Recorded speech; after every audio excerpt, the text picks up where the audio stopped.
So I went from like the victimhood of like, I can't believe this happened to me. How could she do this to me? To like, you're a piece of shit. That's why she did it to you.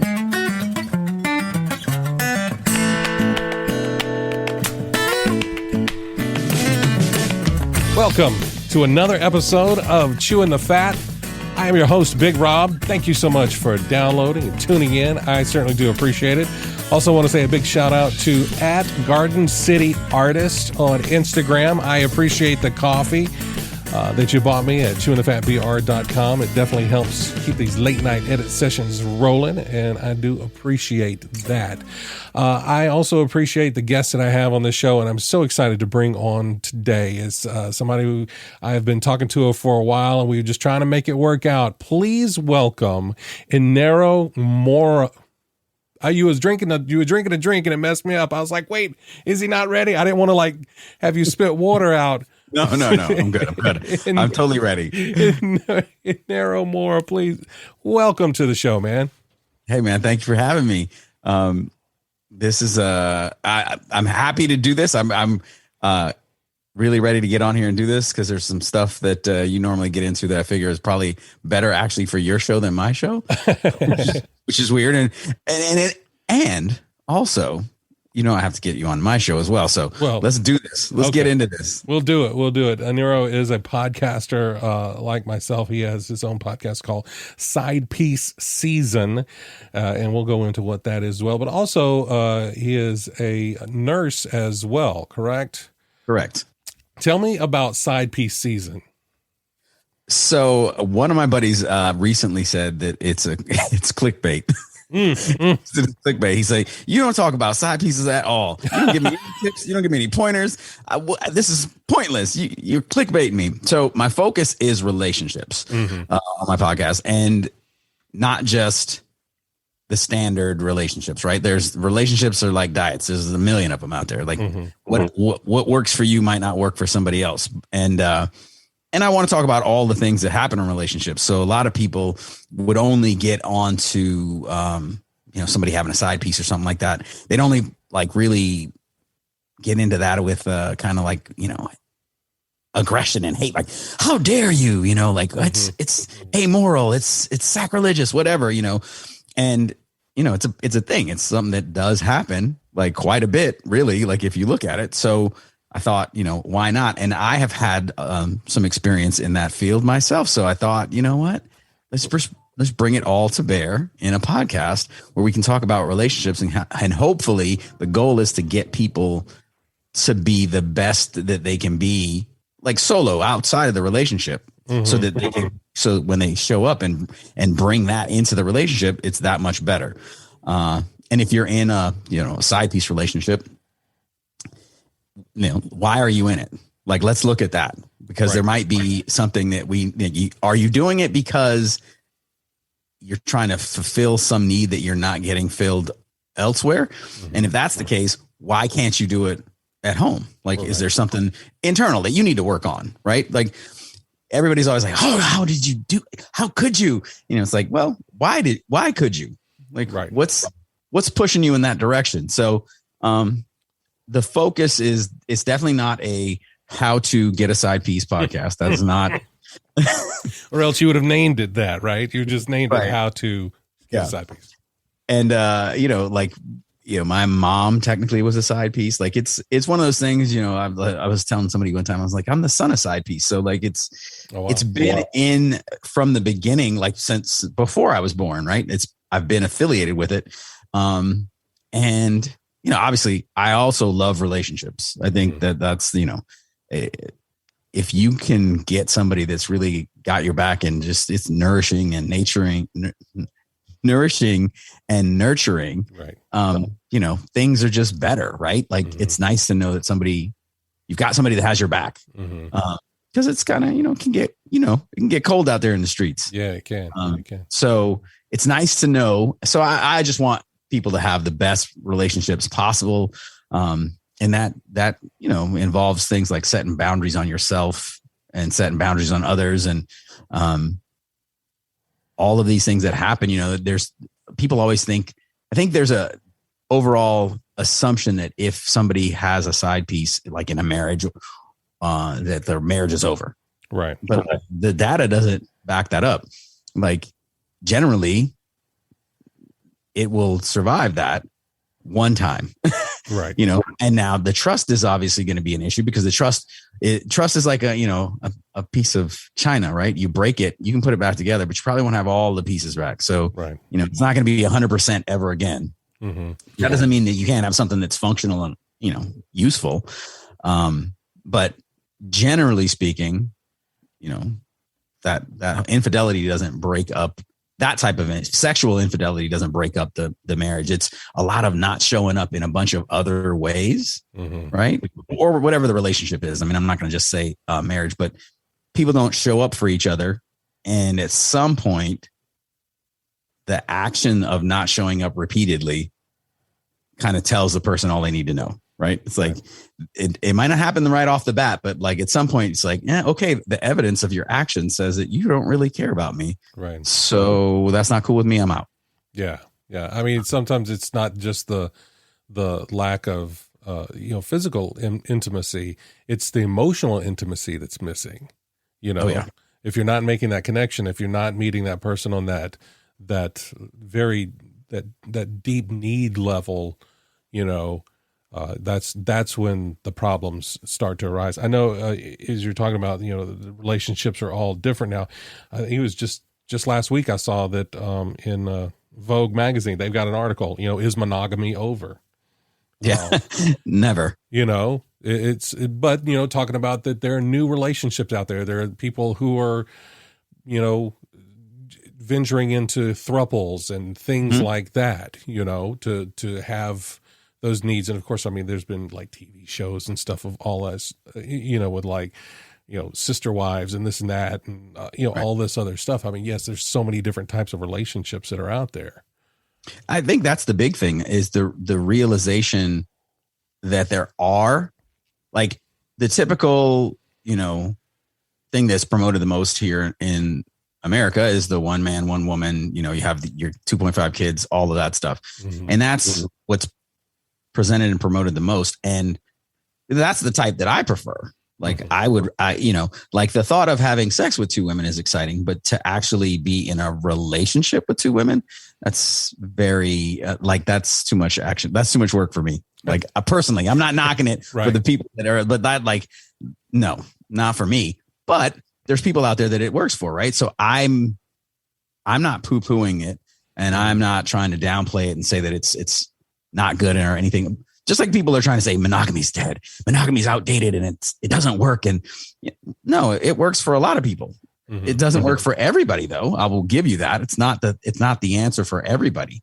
And taking it to the side piece thing, right? Like if you, at the beginning of the relationship, you enter the relationship as if it's going to be a monogamous relationship, but you never really talk about it. And that's not what you want. That's not what you're interested in, but you never present it and give the person the option to, oh, okay. Well, okay. So you want to have two women or two men, whatever, you know what I mean? You've never presented it. And now 5 years in, you're doing this on the side. Well, you never gave me a chance at the beginning to say whether I'm, you know, if you would have told me that at the beginning, maybe I would have, oh, let's try it. See how it works for me. Or I could say, oh, totally not interested. I'm not your man. You know, and that speaks to something that I always go to in the podcast about communication, right? Like you've got to show up as yourself, honestly, and then, you know, work from there. Because whatever you're into, it's out there. Yeah. You know, don't try and force somebody or snooker somebody into what you want to do because you didn't have the heart to just come clean and be like, hey, I'm into whatever, you know, and I can't talk about all those other, you know, types of relationship because I've never been in any of them. But, you know, I've been a side piece and I've had some side pieces. So I can speak to that. Right. And I can tell you I can tell you all the reasons that it happened for me, which are not by any means an exhaustive list of all the reasons why people would do it. But, you know, I have a little bit more sympathy, if you will. I don't know if that's the right word, but I don't like attack the person because they're doing it. It's like, okay, there's probably a reason that you're doing this. What's the reason? Like, and moving forward from there, you kind of figure it out. But if we came clean and we were honest with ourselves and kind of stopped to figure out ourselves, which not everybody does. But if you figured yourself out beforehand and then led with that, you're going to get what you're looking for. Right. And, you're robbing somebody from either time or an opportunity. If you, like you said, you go into it and you don't mention it, and you all of a sudden it's something that you just kind of sneak in on the sly on the side. Whereas if you had been upfront about it, like I said, they either could have been down with it, or if they weren't, you would have known. You wouldn't have wasted their time and possible, emotional, damage that may have happened later once they find out, or you get caught, or whatever. You know what I mean? It may have been something that could have been avoided, by not being so scared and or selfish at the beginning. And you definitely can't get time back, right? Like that's when it's all said and done, that's the most valuable asset that we all have, because it's finite. It's going, you never can get it back.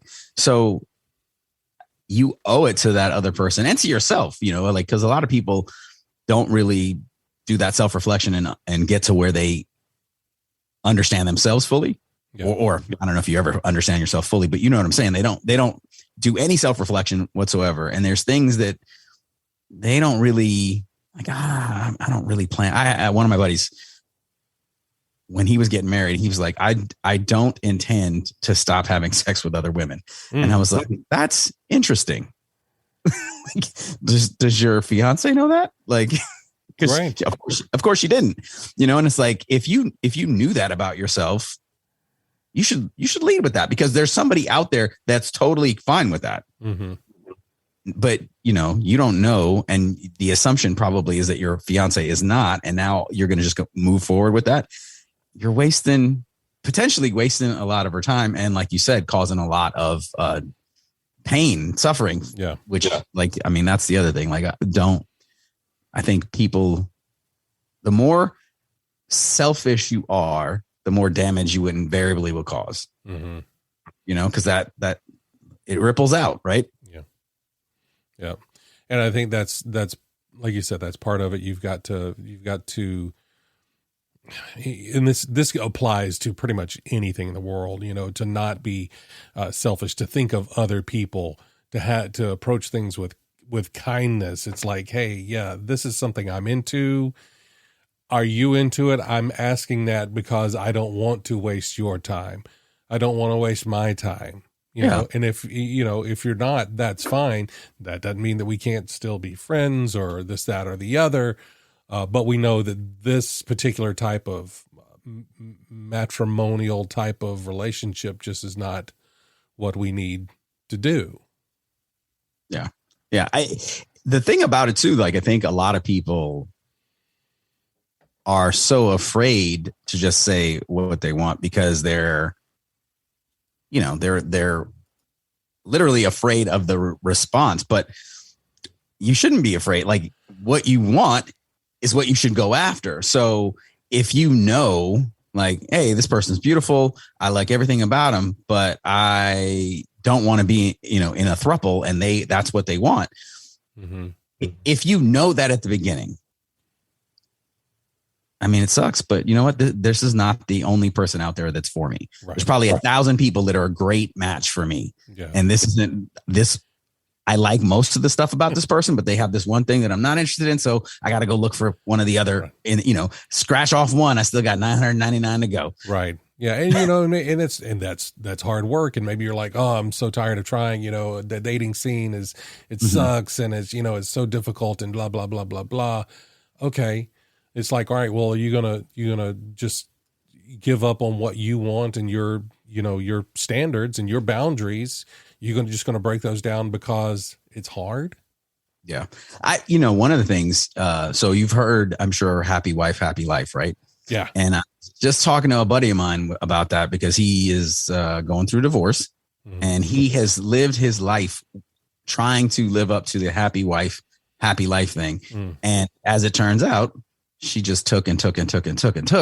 and took him for granted and now is moving on. And it's like, I was like, well, so now you've learned the hard way one valuable lesson, and that's that both people have to be happy. Yeah. Like this whole thought of this, because people like it's presented like it's cool to be 100% selfless in a relationship. No, because sometimes the other person's going to take you for granted, going to do some shit that you don't like. You've got to, again, boundaries, and you've set them up on yourself and on that person. Like everybody gets a boundary, right? Or everybody should have a boundary so that you can get the things you need out of life. Like that, you know, unless you're trying to be Mother Teresa or something, that whole selfless thing is like, if you will give, there's people out there that will take until you have nothing to give. Right. And, you know, and it's not selfish to set those boundaries. It's not selfish. It's self-care. You have to, you know, at the end of the day, at the end of your life on that deathbed, it is just you and your last breath. That's it. Yes, you could be surrounded by people with love that loved you and you loved, but it's your thoughts that sit with you as you are leaving this earth. And so you have to look at that moment like, hey, did I live? Did I love? Did I enjoy those decisions I made? Or gosh, I wish I had this to do all over again. I think when you're setting those boundaries and you're consistent, I don't think that anybody, like, people feel like, oh my God, like I'm doing this and I'm going to push people away. And that, I don't agree with that. I think that when you're consistent and you set the boundaries, then people know exactly how to interact with you. And then your interactions are always the better. Yeah. Like not maybe perfect, but they're on the better end of the spectrum, as opposed to them not knowing anything about what you really want. Yeah. Not knowing anything about your own, because I mean, we're all kind of, the vast majority of humans are considerate of the people that they interact with regularly. Right. So if they know, this is a hard boundary for them. Like, okay, I'm not gonna, you know, I've hung out with people that don't drink. Yeah. They tell me, you know, no, it's fine. You know, you can drink. Once I know that they don't drink, I don't drink in front of them. It's, you know what I'm saying? Like, I think that generally the mass majority of people are going to be respectful of the person they're around's boundaries. So if you don't stand up and voice your boundaries and let it be known, they can't even begin to accommodate you. And for the people that would cross your boundaries, they are the ones that definitely need to know, because they need to know that there's going to be a consequence. And you have to actually enforce the boundary, because if you move the line, then it's not a boundary. Yeah. You have to stand up for yourself. Yeah. You know, yep. And you were talking about that phrase, you know, happy wife, happy life. I've come to find that a much better phrase is happy spouse, happy house. Ooh, I like that one, because that takes care of both sides. Both sides can use that. It's not just about pleasing the one, and then I've got to be on my own to try and figure out what I'm going to do for myself. You know what I mean? It's supposed to be a team, you know, and whether that team has 2 players or 3 or 4, you know, whatever. But you know, it's you're supposed to be able to go through this thing together. That's why you pair up. That's why you join up with these people. That's why they become, you know, your tribe, your super inner circle, you know. I like that happy spouse, happy house. I made one up because I was trying to think of one, and mine is much worse than that. Mine is if we ain't both happy, it's going to be crappy. Well, I like yours better. Yours is a little bit more grammatically correct. But yeah, I mean, it's weird that people do so many of their people are living their relationship lives on cliches and rhymes. Yeah. This is very important. This is like a big thing. You probably need some real facts. You know, if it rhymes and it's true, that's great. But like, stop already. Right.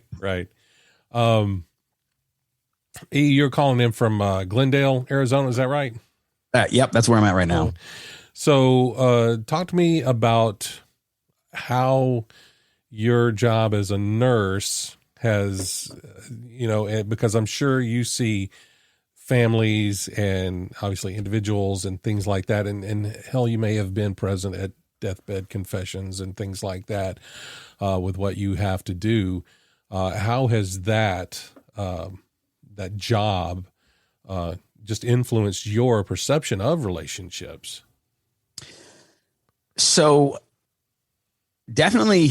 So I do ICU and OR. Those are my two. That's the two that I do the most. And of the two, like we deal with patients dying all the time, right? Like somebody comes in from a trauma and they get onto the OR table, they might not come off, or they might come off only to go to the ICU, the other place that I work, and be kept alive long enough for family to get in or something like that. I mean, it's, so you see, I've seen, I haven't done a lot of pediatric traumas, thankfully, because I'm not really a fan of that, but I've seen people dying, at all ages. Of course, everybody always thinks about old people, right? But like in a hospital, we're getting them, there's a 14-year-old that was skateboarding and hit their head wrong. And, I've seen from teenagers all the way up. And I know for a fact, when they do some of those emergency, when in the beginning of my OR time, we would do a lot of emergency C-sections. We don't always get there in time. So I've seen death across the age spectrum, right? From infant all the way to the elderly. And the one thing, a couple things, like humans are really strong, but yet super fragile. Like it's weird. Like every time I watch a football game, I always think like, how is nobody dead? Like they hit like, like it's so powerful. It's so violent. But we're really strong, but really frail. And like everybody has this expectation that they're going to make it to be a ripe old age. And that's just not true. Like, so taking those things into consideration with relationships, it's like, I really try not to let, like when I get mad about something, I try to like keep that all in perspective. Like, listen, does this shit matter in the grand scheme of this relationship, in the grand scheme of this person in your life? Is this shit really something that you should be mad about? And I do that just to kind of let myself let go of it, because, we hold on to these things. And then there's a lot of shit that happens that I've seen, again, from being in a hospital and just knowing a bunch of people, like where people have told themselves a story that isn't actually true. And so now all of a sudden I'm pissed off at you, Rob, for something that I made up in my mind. It was not true.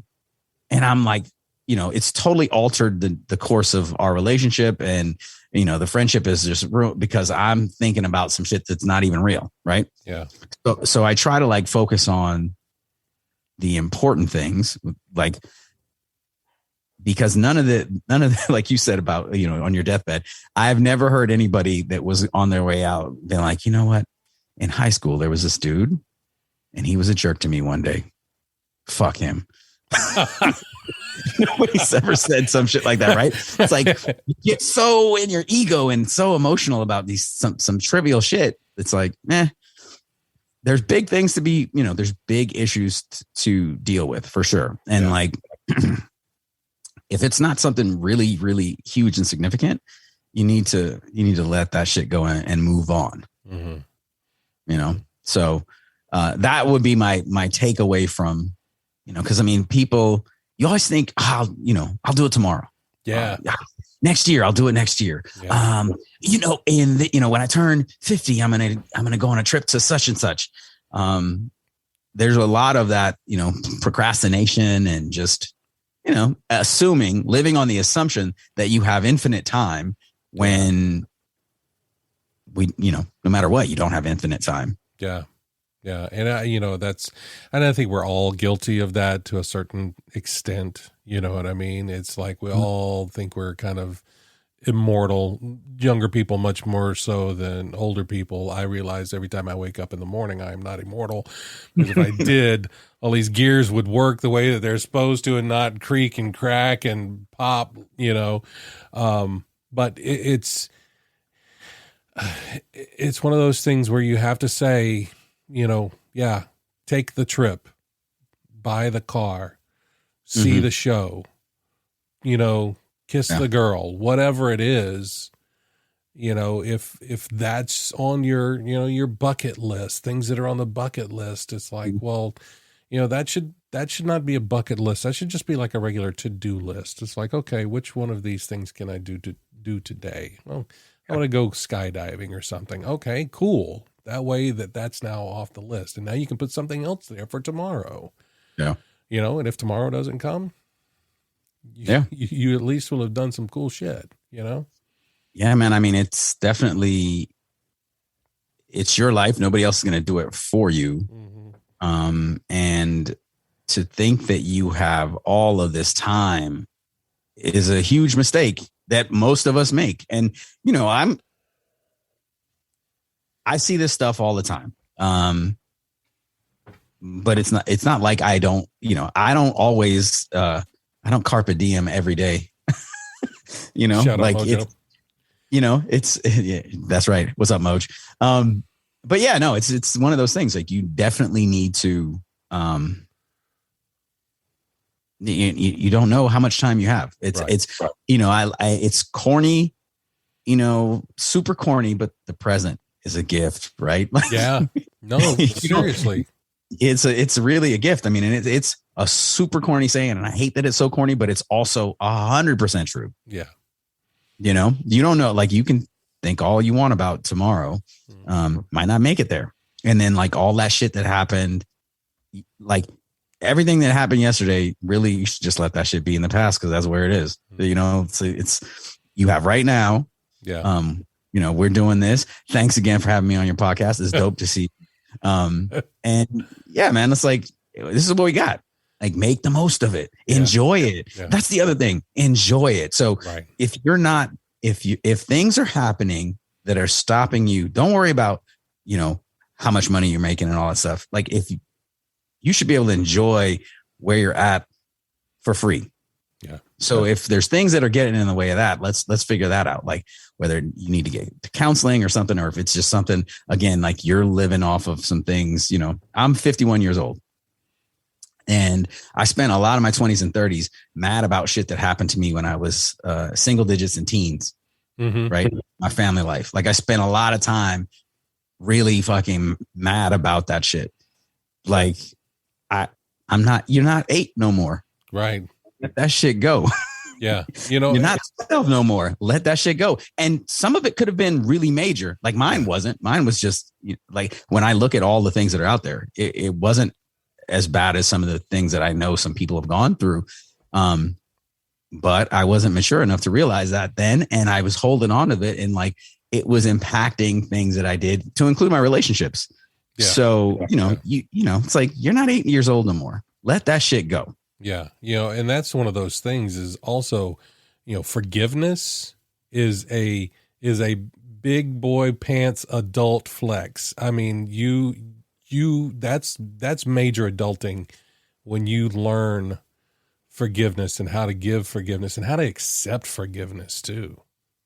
So I just did an episode not too long ago about forgiveness. And it's funny that you say that because like I tell people all the time that will listen, like one of the hardest things to do is to forgive. And one of the hardest people to forgive is yourself. Like, I mean, not to say that there aren't other people, I didn't have any child abuse or anything, I'm sure there are things, but for me in the way that I live my life, one of the hardest people for me to forgive was myself. Yeah. And once I did that, shit was great. Like, I mean, it's a definite, like, line in the sand, like before I forgave myself and after I forgave myself. And then, just anybody, because when you carry that around and you're have this grudge, I mean, sometimes you can use that to your advantage, right? Like if you played a sport and people laughed at you or whatever, and you're like, I'm going to show them, and it makes you a little bit more of a beast in your sport. It's fuel. But I mean, generally speaking, if you're alone and you're mad and kind of not enjoying your life and living a vendetta against somebody that doesn't even remember you, or is not going to, they don't have any compassion for you. So even if they really did wrong you and they don't, you're just propagating that. And the more you think about it, your brain doesn't know the difference between it happening 8 years ago and it happening right now if you're thinking about it all the time. Yeah. The same chemicals get released. You're going through the same thing over again. You're making yourself like go through it and replay it and suffer it over and over again. Yeah. Like it's detrimental to your own health. Like they say forgiveness is, like it's freeing to the individual. That shit is real. Like I can tell you that's real. Like it's not sexy. People don't like to, we watch, we got the cowboy movies and the war movies and all that stuff where you get that person like you don't stop till they're dead or what, like, but that's, real life's not like that. Yeah. Real life's not like you can do a lot. You have a lot more control over your emotions, which is something that I'm always talking about on the podcast, right? Like emotional literacy, emotional intelligence, like knowing that you can do these things. Nobody ever tells you, hey, you can just forgive everybody. You don't have to and forgiveness doesn't mean like, let's get into the real topic of forgiveness. Forgiveness doesn't mean everything's cool now. Yeah. I can forgive you and be like, hey, guess what? I don't fuck with you no more though. Right. Because you cross the boundaries, peace out. Yeah, I was about to say, because that's still a boundary. It's like, hey, I've forgiven you, but I've also set up this boundary that our relationship I realized was toxic. Mm-hmm. So I've forgiven you for your part in that. I'm asking forgiveness for my part in that, but as part of this healing process, I'm having to establish a boundary, and it's a boundary I can't move because I know how bad that was. And I don't think there's nothing wrong with it. And of course, again, depending on that emotional maturity of that other person, they either going to, cuss you out, call you names, whatever, or they can accept that. Yeah. And that's not on you. It's not on you to make them accept it. It's just on you to be honest about it, honest about yourself and get that out, to do that work. Yeah. Yeah. It's all about, to me, it's really all about setting yourself free and setting yourself up for success. Because all of these unresolved, I interviewed this guy not too long ago, and he said that if you don't complete it, you repeat it. And I was like, that's a dope rhyme. You living on rhymes. So I don't want y'all to live on rhymes if they're not real, but that one's real. Like if you don't resolve whatever problem you had in the past, it's going to play a part in everything you do moving forward. Yeah. It's always there, kind of like whispering in your ear, like, oh, remember that one time they did that shit to you? This is going to happen again. Mm-hmm. Or it spreads on to other people who had nothing to do with it. Right. Right. It taints another relationship. It's something that happened in your childhood, and because you were done wrong, or you had this impression, or you had this failure by a person that said they cared about you, you take that and you apply it to someone else and approach that relationship with, oh, they're going to let me down too. I'm not going to put myself into it the way I should because I know they're going to let me down too. Oh yeah. Yeah. Painting everybody with the same paintbrush. Yeah. Yeah, for sure.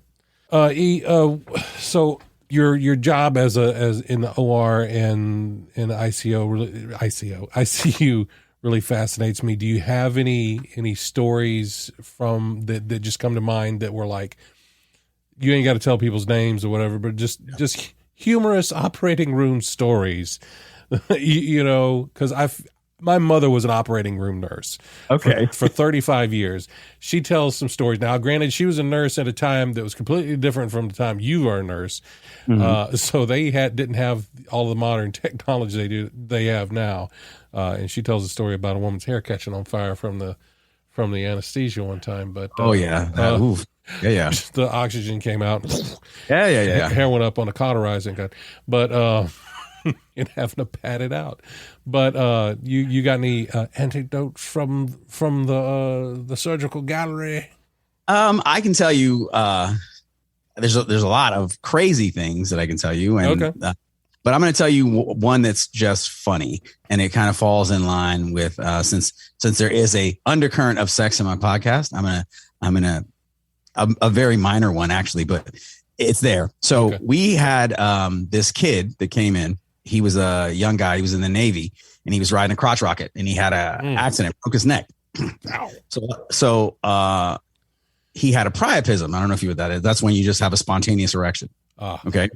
So, and it's common when you have like, head and neck injuries, like you can get this. So, guy's been like, I don't know his age, but he's under 22, young, like peak physical ability, specimen. Right.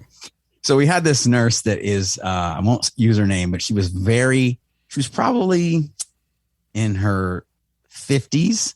And very, very proper. So this is down in Pensacola. So this is a Southern gal, very, very proper.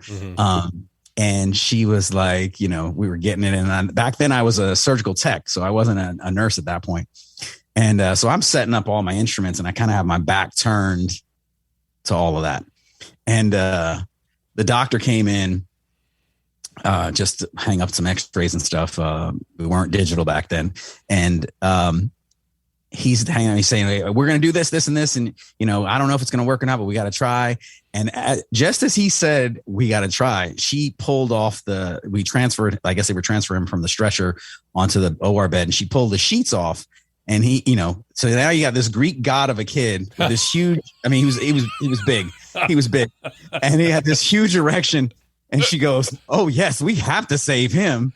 And then, and then everybody, because it's the last person you'd expect to hear something like that from. So everybody turned around, like everybody's looking like, and, said her name. And she was just, you got the mask on, but you could see her whole face was like beet red, just glowing. Cause she's like, I can't believe I said that out loud.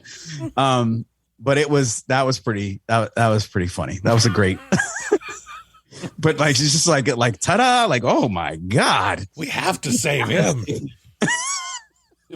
If no one else in this room survives today, this young man needs to make it. Oh my God. That's awesome. Do you do a lot of traveling? Are you a traveling nurse? Yeah. I've been on the road now for 4 years. Okay. So I was in the Panhandle of Florida for 20 years. And, the whole time I was there, I was married. Oh. So when we got divorced after 20 years. It just wasn't, I just had to get the hell out of there. Yeah. And I was a nurse. So it's like, what better way to get the hell out of there than to go make more money and just bounce around. So the downside is that, you're always moving around. You got to travel light, which I always accumulate. Like before I leave here, I have to like shred some things or shed some things, I should say, because I've accumulated a lot more. But making more money than I ever made, and I get to bounce around and just, see different things. And so it's working out good. I like travel nursing. It works out. Like, obviously if I was married, this would not be as easy. Although there are people that do this, that where one of the people is not a nurse or even medical, and they make it work. But, when you're a solo act, it's perfect. And then, a solo act and a podcast or two, like, it's great. Yeah. It's like I can always talk to people and, like get stuff out of them. They like it. I like it. I was going to say, did the traveling help? Like, is that where the idea for the podcast came about? Is from the traveling, from the, Not really. So what happened was even when I hit the road, it still took a while for me to like process the divorce and kind of get to a good place with that. And then once I got there, I was like, man, like, what's the point of all of that? Like, what's the point of like having a relationship like blow up on me after 2 decades? And I was literally asking myself that question. And then I was like, well, should I write a book? What should I do? Like, I feel like this information, I need to do something with it. And I was going a bunch of different ways with it. It wasn't like, podcast. Podcast was one of those things that kind of I thought about after the fact. I was thinking about writing a book, and, it was like just a bunch of different things. And then I was like, podcast.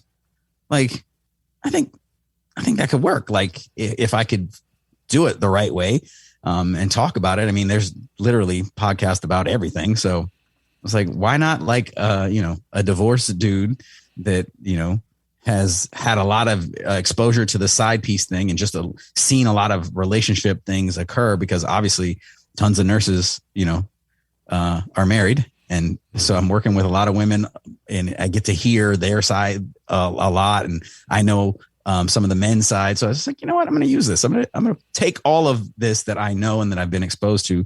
Plus I'm always reading books and stuff about, I love like Brene Brown and John Gottman. There's a lot of things that I've read that I'm like, man, this needs to get a bigger. I shouldn't say a bigger, because I'm sure they're big in their own right, but like I'd like to transmit this to as many people as I could, this information, so that people can be, better in relationships and have better relationships, which I totally love relationships. I feel like my life was richer. It's awesome outside of one, but it was also just a little bit nicer inside of one. You don't have to have, I hate that it completes me thing. You need to be as close to complete on your own, because that's too much power to give somebody else. But man, it just was one of those things. It's just like thinking about like, okay, what's the point of all this? What's the lesson from all this? And who could benefit from hearing this? Yeah. It's like, my original idea for the podcast was, this is me talking to me at 18. That was the audience, right? They always tell you, oh, you got to niche down.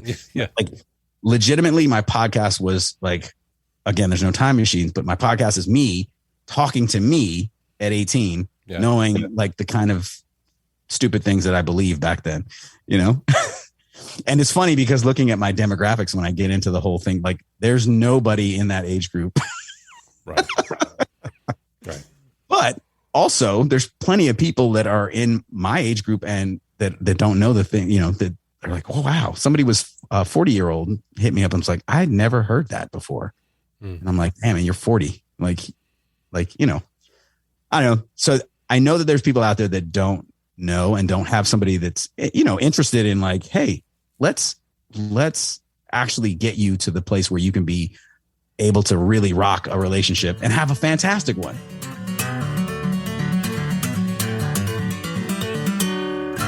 All right, E, this is our second segment. This is the segment where we talk a little bit more about mental health. Everybody in the world goes through down days. Sometimes it's more depression, actually diagnosed depression. Sometimes it's anxiety. Sometimes, like I say, you just feel a little off. But everybody goes through it, and people aren't alone. But I think the conversation is important to be had because it helps people realize that. So for you, how do you keep the darkness at bay? I love this question, by the way. One of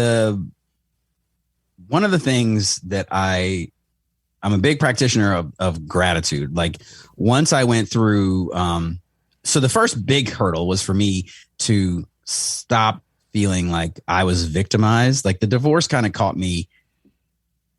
I felt blindsided, but in retrospect, I was like, oh, there was precursor things that I just didn't pick up on.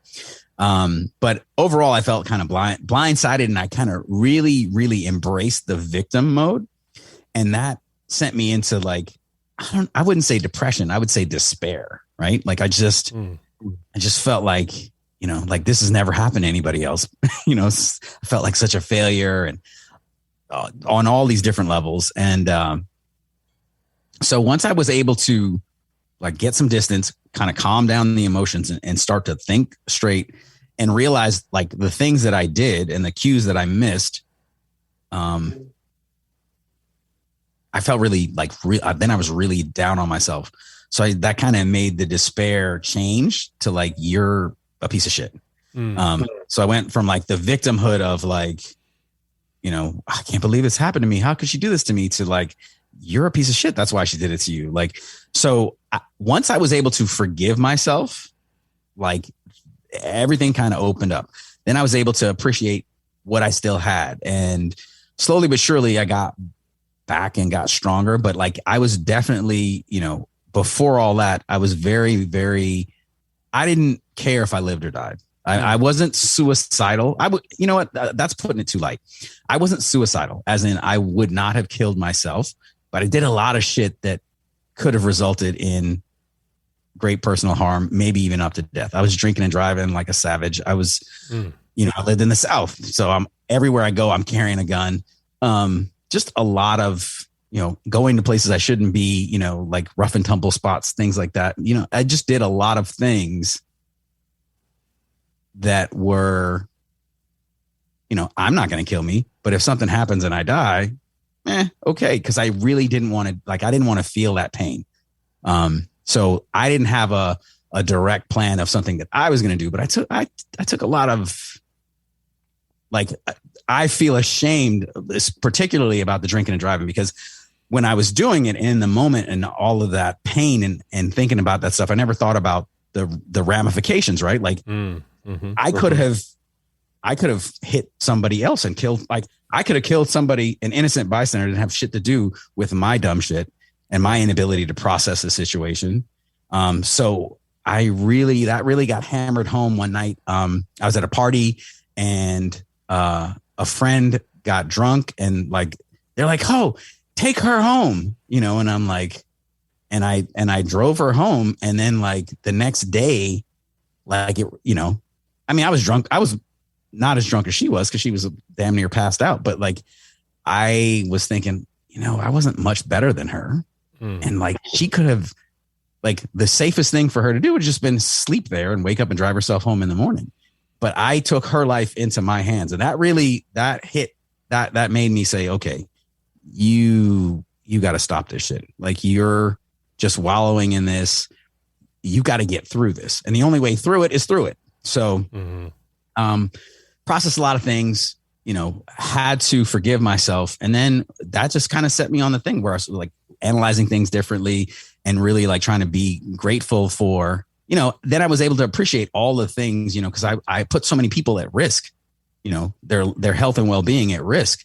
And I really felt ashamed about that. And I was like, you know what, this is not the gig. This is not your mission. This is not what you came to the earth to do. Help people be better, get your shit together and be better. And so for me, I think gratitude is a big thing. Being appreciative of what you have and really just knowing that this shit is a gift. If you're here, if you woke up, whatever your ailment is, cause we're all getting older, right? You get the aches and pains for no reason, but you're here, it's fucking dope. It's you were here, you woke up again, hell yeah. Where's the cake? Let's do it. You know what I mean?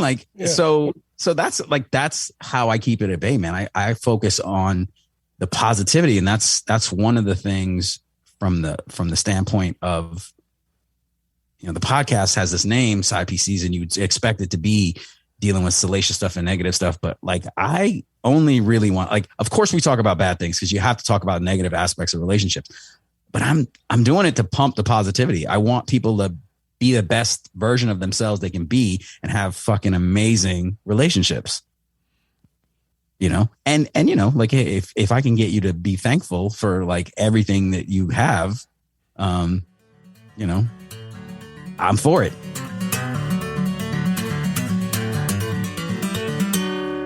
All right, E, this is our third segment. It's time now for the Fast Five. Fast Five. It's time now for the Fast Five. Fast Five.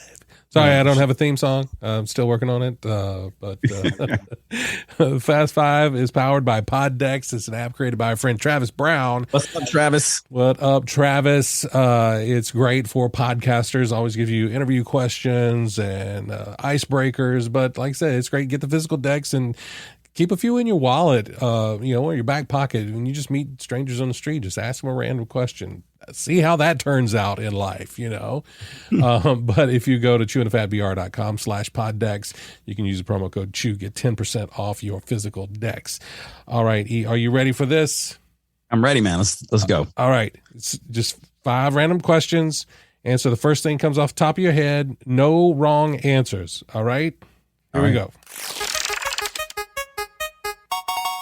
What makes you lose track of time? Not anything specific. It's whenever I can get into whatever I'm doing. So if I'm hiking, and there's a lot of scenery to see, I lose track of time. If I'm reading something that's really good and intriguing to me, I lose track of time. If I'm watching videos about how to edit podcasts, I tend to lose track of time because it's not something that I'm great at. So it just, as long as I'm in it, hanging out with my nephews, like when we're doing stuff, when we go to the park and, they're doing all their crazy stuff, like as long as I'm involved in it, like I will lose track of time. Yeah. If you're there, you're there. If you're present in it, that's what makes you lose track of time. Yeah. That's awesome. That's awesome. All right. Number 2. What are you superstitious about? Superstitious about? I am not superstitious. I don't believe in ghosts or any of that stuff. Okay. However, I don't break any superstitious things that people say when I'm at work. So whatever it is, because I don't have them, I don't think that it's real. Like, but if they say, oh, you can't do, you can never put if this person comes in, you can't put the grounding pad on the right, no matter what, because of this, like whatever they have, I don't ever break it. Okay. I think it's crap, but like, I also don't break it. It's like, you know what? I'm not going to push my luck. I think it's stupid, but I'm going to go with it. You're respecting their boundaries. Yes. I think that's what it is. You're respecting their crazy superstitious boundaries. No, that's good. That's good. All right. Number 3. What did your 15-year-old self imagine you'd be doing right now? So when I was 15, I wanted to be a priest. Wow. Yeah. So not that, like I'm, I mean, but let's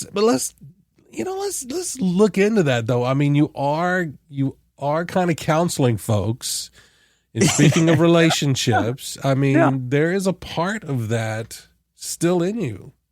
Well, there's a thread of helping people, like I look at my, like there is definitely a thread of helping people in service for sure. I mean, I was in the military before all this. And so there is a vibe to that. And, but yeah, no, a priest. Okay. People, like I didn't have sex till I was like almost 19. Like people, I used to tell people all the time, like, no, I'm a virgin. And they would just like, you don't have to lie to us, man.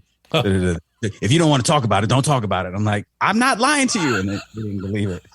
I was saving myself for the Lord. Yeah. Okay. Fair enough. Number 4. What's the most annoying bill you have to pay? The most annoying bill I have to pay? Probably the water and electric on my house in Florida, because I'm not in my house in Florida. Oh, okay. Yeah. Every time you see that, that's the bill you cuss when you're like, or log on to do it or whatever, right?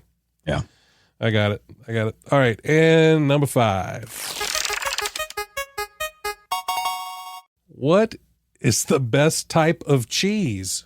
Ooh, that depends. How fancy I generally like a sharp cheese. I will say that. Like I generally like a sharp cheese, but and there's a lot of cheeses that I haven't had. I probably only had like 12 different cheeses in my life, and I know there's like much more than that. I don't like Swiss cheese, although that's technically a sharp cheese. So that gets thrown out. The little when I was a kid, the cheese out of the can. Remember that cheese? Oh, spray cheese. Yes. I used to kill that. Like you couldn't stop me. Now I don't like that or the melted stuff for your nachos. Like, oh yeah. I want real cheese. Yeah. I want real cheese. Okay. But I'm going to say my two favorites, sharp cheddar and Gouda. Okay. That's good enough for me. Oh, wow. That was sad. All right, E, that is our Fast Five, and that is our time. Thank you so much for being here today. I really appreciate learning more about you and just having a chance to talk with you. It's been a while since we've had a chance to just really sit down and talk. So I really appreciate that. If folks want to keep up with you, what's the easiest way for them to find you? Easiest thing to do is go on Instagram, and it's Sidepiece_season. I have other stuff in the work, like a website and a Patreon and Buy Me a Coffee and all that stuff that I'm supposed to be doing that I haven't done yet. So, Definitely Instagram. For now, Instagram's the spot. And I'm also on Twitter at Sidepiece Season, all one word. But I haven't really put much up there. So Instagram's your number one spot for now. Okay. More to come. And of course the podcast itself. I'm sure there's a link on your Instagram to be able to find the podcast. And I will put those links in the show notes as well. And of course, you can find out more about E and all of our past guests on the website at chewingthefatbr.com. E, one more time, man. Thank you so much for being here. I really, really appreciate it. Man, this was awesome. I'm glad that to get the chance to do this. And of course, I told you this back when we were in our top secret podcast building group that I was going to have you, that I was going to be on your podcast and I was going to have you on mine. So know that I'm coming for you for yours. I will be there for you, my friend. All right. Thank you again for being here. And if you would like to support this podcast, please consider buying me a coffee at chewingthefatbr.com. I certainly would appreciate it. And while you're on the website, you can also check out the merch store. Got some t-shirts and journals. I think they're pretty cool, but just check them out and let me know what you think.